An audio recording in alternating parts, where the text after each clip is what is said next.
दोस्तों नमस्कार। मीन राशि वाले मेरे मित्रों, आप सभी का आज के ज्योतिष के इस बेहद ही खास कार्यक्रम में बहुत बहुत स्वागत है। हृदय से अभिनंदन है।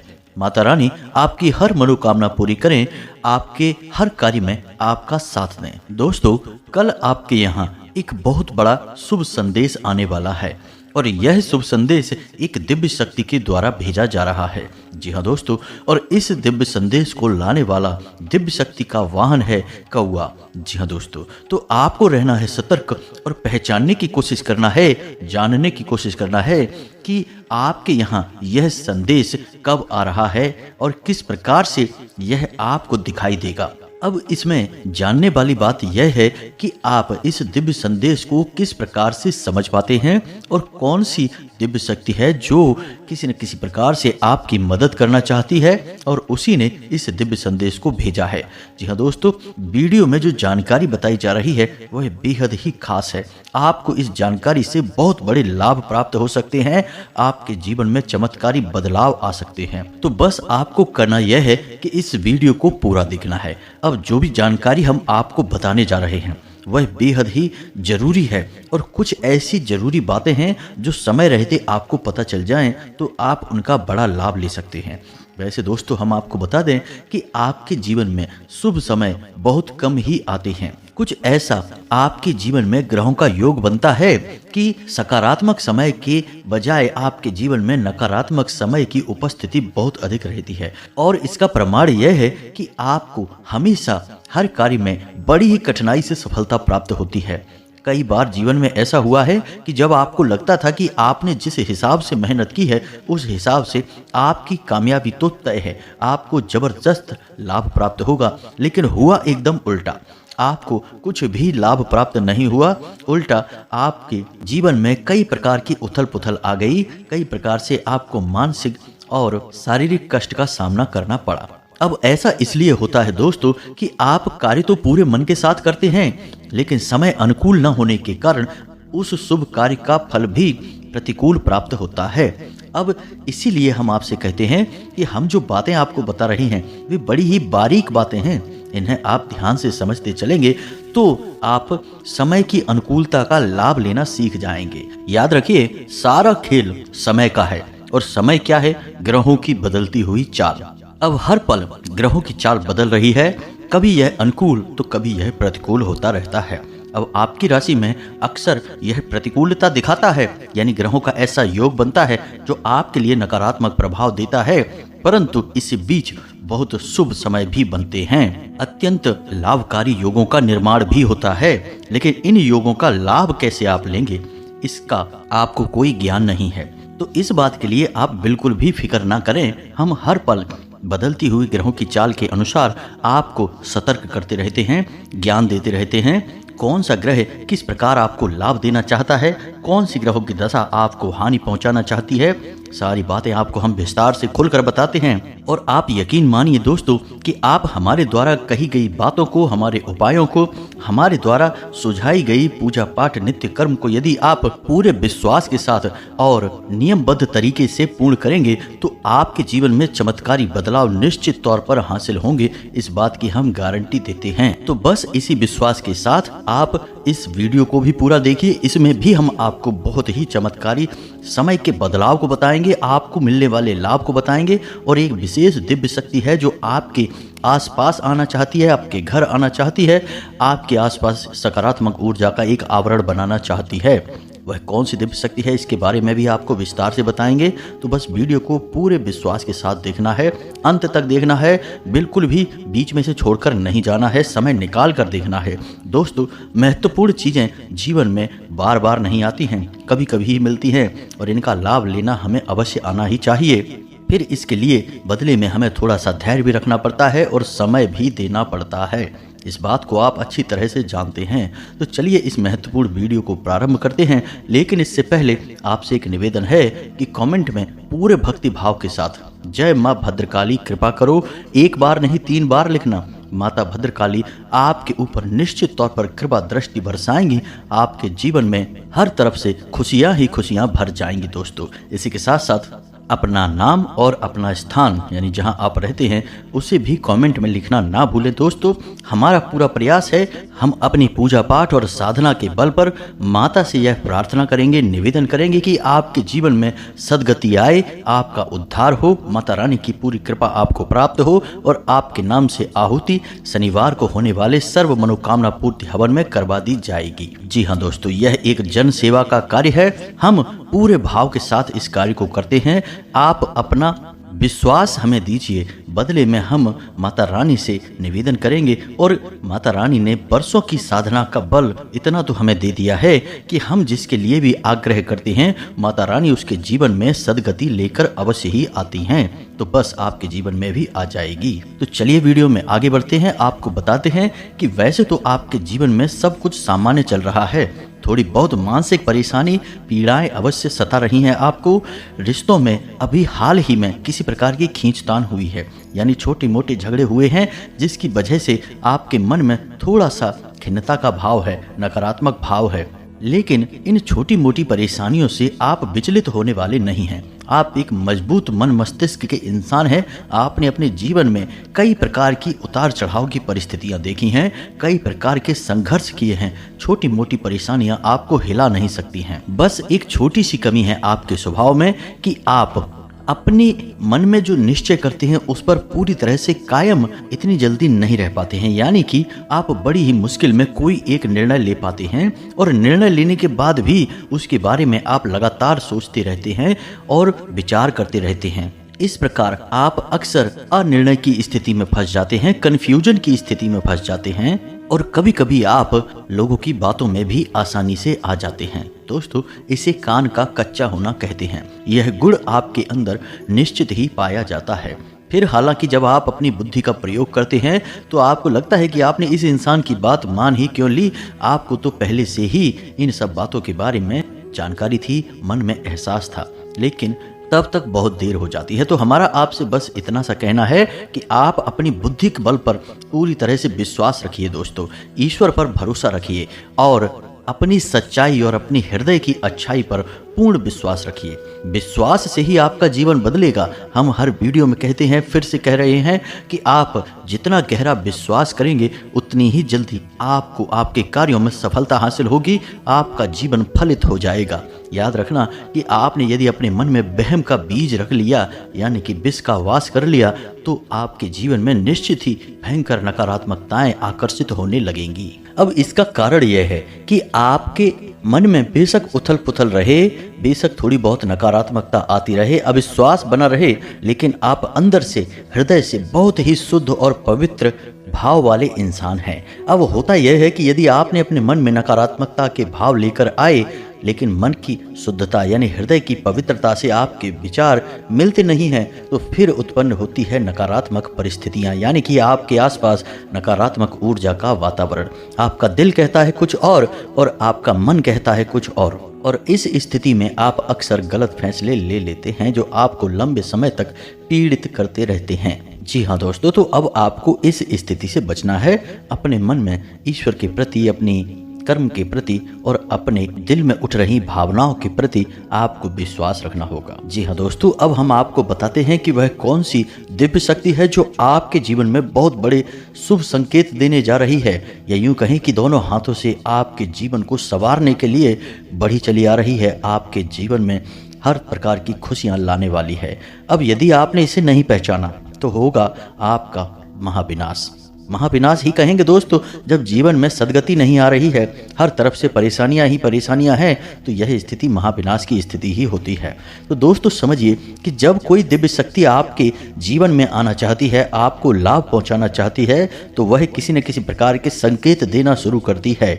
अब जैसा कि हमने वीडियो के प्रारंभ में ही कहा था कि यह कौवा है जो आपको लाभ देने जा रहा है, तो आपको देखना है कि अगले 1 से 2 दिनों के बीच आपके घर की मुंडेर पर, आपके छत पर या फिर आपके दरवाजे पर कहीं पर भी आपको यदि कौवा दिखाई देता है तो यह बहुत ही शुभ संकेत होगा। अब कैसे होगा और किस दिव्य शक्ति से यह प्रेरित होगा, यह हम आपको अभी बताने जा रहे हैं। अब इसमें आपको ध्यान देने वाली कुछ और बातें भी हैं। कौवे के दर्शन आपको कई प्रकार से और भी हो सकते हैं दोस्तों। हो सकता है कि आप कहीं जा रहे हैं और रास्ते में आपको कौवा देखने को मिल जाए, या फिर ऐसा भी हो सकता है कि आपके मोबाइल में या कहीं और आपको कौवे की कोई फोटो या कोई चलचित्र ही देखने को मिल जाए। कहने का मतलब यह है कि अगले 1 से 2 दिनों में आपको कहीं ना कहीं कौवा अवश्य ही दिखाई देगा। यदि दिखाई देता है तो आप सौभाग्यशाली हैं, आपको चुन लिया गया है। यदि नहीं दिखाई देता है तो निश्चित तौर पर ही आपके ऊपर दैवीय कृपा अभी आ नहीं रही है। कहीं ना कहीं आपको किसी न किसी प्रकार की नकारात्मकता ने घेर रखा है, जिसका उपचार आपको करना है, अन्यथा वही होगा जिसकी आपने कभी कल्पना भी नहीं की होगी। यानी कि हर एक शुभ कार्य का अशुभ परिणाम प्राप्त होता रहेगा। आप सोचेंगे कुछ और, होगा कुछ और ही। तो अब ध्यान से सुनिए। अब मानकर चलिए कि अगले 1 से 2 दिनों में आपको कौवे के दर्शन हो जाते हैं, तो इसमें भी कुछ विधान है। मानिए कि अगर आपने कौवे को देखा, वह अपनी चोंच में कुछ दबाए हुए है।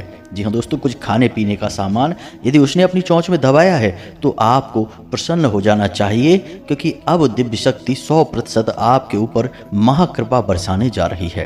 क्योंकि कौवे का मुख में निवाला दबाए हुए बहुत ही शुभ चित्र माना जाता है, बहुत ही शुभ दर्शन माना जाता है। इसके बहुत बड़े शास्त्रीय लाभ बताए गए हैं। अब ऐसे में यदि आपको सामान्य तौर पर ही कौवा दिख जाता है तो उसका भी फल अच्छा ही होगा, लेकिन 2-3 तरह की श्रेणियां होती हैं दोस्तों। एक तो सामान्य और एक अत्यंत उत्तम श्रेणी होती है और एक निम्न श्रेणी होती है। तो ये अलग अलग श्रेणियां हमने आपको बता दी हैं। अब ध्यान से सुनिए। आपको कौवे के दर्शन हो गए, अब आपके साथ क्या होगा और आपको क्या करना होगा, इस बात का आपको विशेष ध्यान रखना है। तो एक चीज़ अपने दिमाग में रखिए, कौवे को हमारे शास्त्रों में और ज्योतिष में भी 2 देवी देवताओं से जोड़कर देखा जाता है। पहला, कौवे को पितृ का सूचक माना जाता है। मानकर चलिए कि कौवा आपके घर आ गया, छत पर है, आपके घर की मुंडेर पर है, आपके घर के दरवाजे पर है, कहीं पर भी है, तो यह 100% इस बात का सूचक होता है कि आपके पितृ देवता आपके घर आए हैं।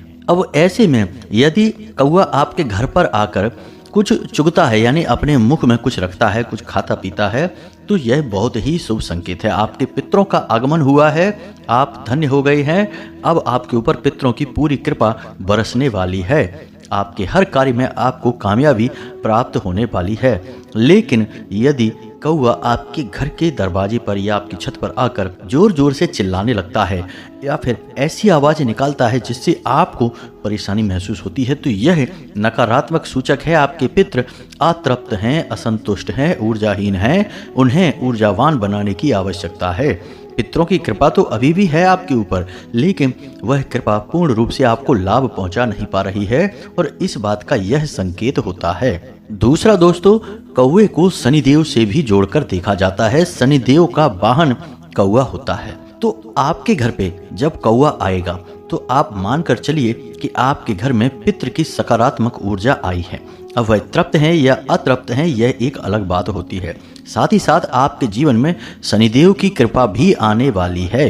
जी हाँ दोस्तों, कौवा 2 तरह से लाभ देता है।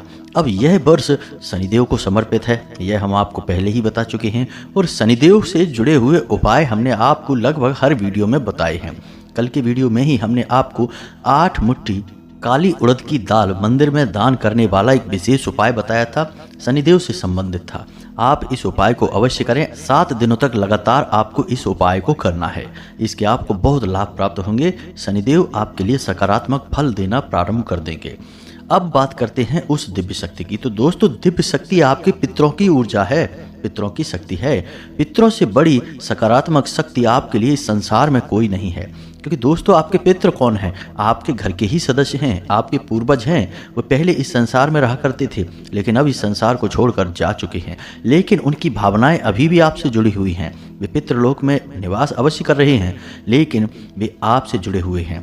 तो आपके लाभ के लिए हर वक्त वो सक्रिय रहते हैं। उन्हें अच्छी तरह से पता है कि आप क्या कर रहे हैं, कहाँ जा रहे हैं, आपका जीवन भविष्य में कहाँ तक जाएगा, और आने वाली परेशानियों के लिए सबसे बड़ी बाधक यानी आपके सबसे बड़े रक्षक भी आपके पितृ ही होते हैं। तो अब ऐसे में निश्चित तौर पर आपको कौवे के दर्शन होंगे और कौवे के दर्शन होना आपके लिए बेहद ही शुभ होगा, आपके पितरों का आगमन होगा। अब इस अवस्था में जब आपको कौवे के दर्शन हो जाएं, तब आपको क्या करना है, यह एक बात आप ध्यान से समझिए। क्योंकि दोस्तों, जब भी संकेत प्राप्त होते हैं तो मानकर चलिए कि ऊर्जाएं आपको संकेत दे रही हैं, अपने आगमन के बारे में बता रही हैं और भविष्य की घटनाओं पर इसका कैसे प्रभाव पड़ेगा इसके बारे में भी आपको संकेत दे रही हैं। अब संकेतों के माध्यम से ही ऊर्जाएं हमसे बात करती हैं। अब चाहे ऊर्जा नकारात्मक हो या सकारात्मक हो, हर बात के संकेत मिलते हैं और संकेत को समझकर अपने जीवन में बदलाव करने वाले इंसान को बुद्धिमान इंसान कहा जाता है। वो आपने एक कहावत सुनी होगी ना कि होशियार के लिए इशारा ही काफी होता है। इशारा यानी एक संकेत। तो आपको संकेत समझना होगा। यह संकेत है आपके पितरों का आपके नजदीक आने का। जी हाँ दोस्तों, तो आने वाले समय में आपके पितरों की ऊर्जा आपके आसपास होने वाली है। अब इस ऊर्जा से आप लाभ कैसे ले पाएंगे, यह बहुत ही आवश्यक है। दोस्तों, हम आपको बता दें कि कुछ और जरूरी घटनाएं भी हैं जो अगले 2 से 3 दिनों तक आपके जीवन में घटेंगी। हम आपको बता दें कि आपकी आंख रात को 11 बजे से 2 बजे के बीच अवश्य ही खुला करेगी। जी हाँ दोस्तों, निश्चित तौर पर आप इस बात को अपने दिमाग में गांठ बांध कर रख लीजिए। निश्चित तौर पर रात में आपकी आंख 11 बजे से 2 बजे के बीच खुलेगी। क्यों खुलेगी? क्योंकि यह पितरों का समय होता है। इस समय पितृ अपने वंशजों के घर में, अपने वंशजों के आसपास ही विचरण करते हैं। तो ऐसे में जब उनकी ऊर्जा बढ़ जाती है आपके घर में, तो आपको इसका एहसास होता है और इसी वजह से आपकी नींद खुलती है। ऐसा भी होगा दोस्तों कि आपको अपने मरे हुए पुरखे पूर्वज निश्चित तौर पर अपने सपने में दिखाई देंगे। आप विचार करके सोएं या ना सोएं, लेकिन सपने में आपको कोई ना कोई अपना पितृ पूर्वज, मरे हुए पुरखा पूर्वज आपको दिखाई देंगे। एक और खास बात हम आपको बता दें कि ऐसे में आपको यानी अगले 1 से 2 दिनों में ही आपको कुछ ऐसे योग बनेंगे जिसमें कि कोई एक भूखा इंसान यानी भिखारी आपसे भोजन मांगेगा या भोजन के लिए पैसे मांगेगा, या एक ऐसा अवसर बनेगा जब आप किसी को भोजन करा सकते हैं। जी हाँ दोस्तों, योग बनेंगे। तो उस योग का आपको लाभ लेना है। उसे अवश्य ही भोजन कराएं, उसे पूरी तरह से संतुष्ट करें, तृप्त करें। ये पितरों का हमसे बात करने का तरीका होता है। अब पितृ कोई इंसान तो है नहीं जो सामने आकर हमसे सीधे कुछ बात करेंगे, कोई सवाल जवाब करेंगे। वे तो ऊर्जाएं हैं और ऊर्जाएं सांकेतिक भाषा में ही बातें करती हैं। तो ये संकेत है, इनको आपको समझना है। अब कुछ जरूरी कार्य हैं जो आपको करने होंगे। पहला कि आपके घर में जो आपके पुरखे पूर्वजों की तस्वीरें हैं, हर घर में होती हैं, आपके घर में भी हैं। तो जो तस्वीरें हैं उन्हें आपको दक्षिण दिशा में लगाना होगा, यानी घर की दक्षिणी दीवार पर लगाना होगा। याद रखें इस बात को, कहीं भी नहीं लगा देना है। इससे पितृ नाराज हो जाते हैं, असंतुष्ट हो जाते हैं। तो दक्षिण दिशा में लगाना है। दूसरी बात यह है कि जो पुरखे पूर्वजों की तस्वीरें हैं उन्हें सही तरह से साफ सुथरी रखना है। हमने कई बार ऐसा देखा है कि लोगों के घर में पुरखे पूर्वजों की तस्वीरें अलमारी में यूं ही पड़ी हैं, उनमें मकड़ी के जाले तक लग जाते हैं, धूल मिट्टी की परत छा जाती है। तो आपको ऐसा नहीं होने देना है, उसे साफ सुथरा रखना है। हो सके तो बाजार से एक पुष्प माला लेकर आनी है और अपने पुरखे पूर्वजों की फोटो तस्वीर पर लगा देनी है। इससे आपके पितृ प्रसन्न हो जाते हैं। इसी के साथ साथ दोस्तों, आपको कुछ छोटे छोटे कार्य और करने होंगे। आपके घर के जो सबसे छोटे सदस्य हैं यानी बच्चे हैं, चाहे उनकी उम्र कितनी ही हो, उन बच्चों को आपको उनकी मनपसंद चीज़ें खाने के लिए देनी है। उन्हें जो भी अच्छा लगता है, जैसे बच्चे हैं उन्हें चॉकलेट है, बिस्किट है, आइसक्रीम है, जो भी उन्हें अच्छा लगता है और जो आपको ठीक लगे वह उन्हें खाने के लिए देना है आपको। इसी के साथ साथ आपको अपने पितरों के नाम से शाम के समय घर की दक्षिणी दिशा में, दक्षिण और पश्चिम दिशा के बीचों बीच नैऋत्य कोण बनता है और यही पितरों की सर्वोत्तम दिशा मानी जाती है। इस दिशा में एक दीपक अवश्य जलाना है। दोस्तों, हम आपको जो बातें बता रहे हैं उन्हें आप ध्यान से समझते चलिए और अपने दिमाग में बैठाते चलिए। इन्हें बिल्कुल ही हल्के में मत लेना। इन बातों का प्रभाव बहुत शक्तिशाली है।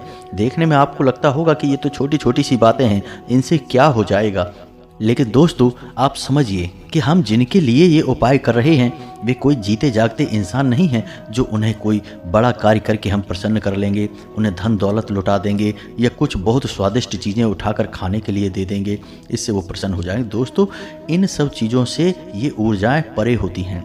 जी हाँ दोस्तों, ये ब्रह्मांडीय ऊर्जाएं बन जाती हैं। अब इन्हें प्रसन्न करने के लिए हमें ऊर्जाओं के स्तर पर ही कार्य करना पड़ता है। मानकर चलिए कि आपने भगवान को चाहे कितने ही स्वादिष्ट भोग लगाकर दे दिए हों, चाहे लड्डू दे दें, चाहे पेड़े दे दें, चाहे कुछ भी बनाकर दे दें, क्या भगवान उस भोग को उठाकर खाते हैं? नहीं। जो प्रसाद आपने भगवान के सामने रखा है वह तो ज्यों का त्यों बना रहता है, उसमें से तो एक छोटा सा कण भी भगवान उठाकर नहीं खाते हैं, लेकिन तब भी हम मानकर चलते हैं कि वह प्रसाद भगवान ने खा लिया है, कारण कि उस प्रसाद से निकलने वाली ऊर्जा को भगवान ने ग्रहण कर लिया है। भगवान कोई जीते जागते इंसान हमारे तुम्हारे जैसे नहीं है जो उसमें से उठाकर खाने की उन्हें आवश्यकता है। उनके द्वारा ऊर्जा का अवशोषण ही प्रसाद का लेना माना जाता है। इसी प्रकार दोस्तों, पितरों के लिए भी हमें छोटे छोटे कार्य करने से उन कार्यों से जो ऊर्जा निकलती है उसे पितृ अवशोषित कर लेते हैं और पितरों का भोजन हो जाता है। पितृ संतुष्ट हो जाते हैं, तृप्त हो जाते हैं। अब सारी बातें दोस्तों यहाँ पर मानने के ऊपर आ जाती हैं। मानो तो भगवान, ना मानो तो पत्थर की एक शिला है। खैर छोड़ो इन सब बातों को, आगे बढ़ते हैं। ध्यान से सुने, अपने मन में पितरों का आवाहन करें, पितरों के लिए धन्यवाद दें, उनसे कहें कि हम आपके बेहद आभारी हैं। हमारे जीवन में जो भी कुछ है सब आपकी देन है और आपकी कृपा से ही हम धीरे धीरे समृद्ध हो रहे हैं, आगे बढ़ रहे हैं। ऐसा बोलने से आभार प्रकट होता है और आभार प्रकट करने से ऊर्जाएं बेहद प्रसन्न होती हैं, क्योंकि दोस्तों आभार ही वह सर्वोत्तम भाव है जो ईश्वर को भी बेहद प्रिय है, ब्रह्मांड को बेहद प्रिय है और पितरों को भी बेहद प्रिय है। तो आभार व्यक्त करना, धन्यवाद देना बिल्कुल भी ना भूलें। इसी के साथ साथ घर की महिलाएं जब भोजन बनाएं तो पहली रोटी गाय के लिए निकालें और आखिरी रोटी कुत्ते के लिए निकालें। ये 2 कार्य और करने हैं। याद रखें कि गाय के लिए जो रोटी निकालनी है उसमें थोड़ी सी हल्दी अवश्य मिला दें। इससे होगा यह है कि आपके घर में माता लक्ष्मी का भी आगमन होगा और दरिद्रता बाहर निकलती है। अब दोस्तों, गाय और कुत्ता पितरों का सूचक है। अब आपने गाय को हल्दी मिली हुई रोटी खिला दी तो इससे आपके पितरों के पास यह संदेश पहुंचेगा, यह सूचना पहुंचेगी कि आपको धन लक्ष्मी की आवश्यकता है। तो आपके पितृ माता लक्ष्मी से आग्रह करेंगे और माता लक्ष्मी आपके घर में प्रवेश कर जाएंगी। जी दोस्तों, विधान तो यही है, वैदिक मान्यताएं यही कहती हैं कि ऊर्जाएं इसी प्रकार कार्य करती हैं। आपके द्वारा किए गए छोटे छोटे प्रयास ऊर्जाओं को अति प्रिय होते हैं, अति प्रसन्न होती हैं ऊर्जाएं, फिर आपको वो सब कुछ देती हैं जिसकी आपको हमेशा से कामना रही है। अब इन सब कार्यों को आपको पूरे भाव के साथ करना है। इन कार्यों में आप थोड़ी बहुत ऊंच नीच भी कर सकते हैं, कुछ भूल गए तो कोई बात नहीं, लेकिन आभार व्यक्त करना बिल्कुल भी ना भूलें, यानी कि धन्यवाद अवश्य दें। इस बात के लिए सिर्फ कुछ मिनट की आवश्यकता है, कुछ सेकंड की आवश्यकता है और आपके मन के भाव की आवश्यकता है। इसमें कुछ भी नहीं लगेगा, लेकिन इसका प्रभाव बहुत अधिक होगा। उम्मीद है कि जो बातें हमने आपको बताई हैं वो आपको समझ में आ गई होंगी। इन बातों का आप पूरा लाभ भी ले पाएंगे। अब यदि कोई प्रश्न आपके मन में उठता है तो आप कॉमेंट करके पूछें, हम आपके प्रश्नों के जवाब देने की पूरी कोशिश करेंगे। इसी के साथ साथ दोस्तों, आज के इस वीडियो को विराम देते हैं। कॉमेंट में पूरे भक्ति भाव के साथ जय माँ भद्रकाली लिखना ना भूलें, जय पितृ देवता लिखना ना भूलें। माता भद्रकाली और पितृ देवता आपके जीवन में खुशियां ही खुशियां भर देंगे और आपकी हर मनोकामना पूरी करेंगे। मिलते हैं अगले ज्ञानवर्धक वीडियो में, तब तक के लिए धन्यवाद। जय माता की।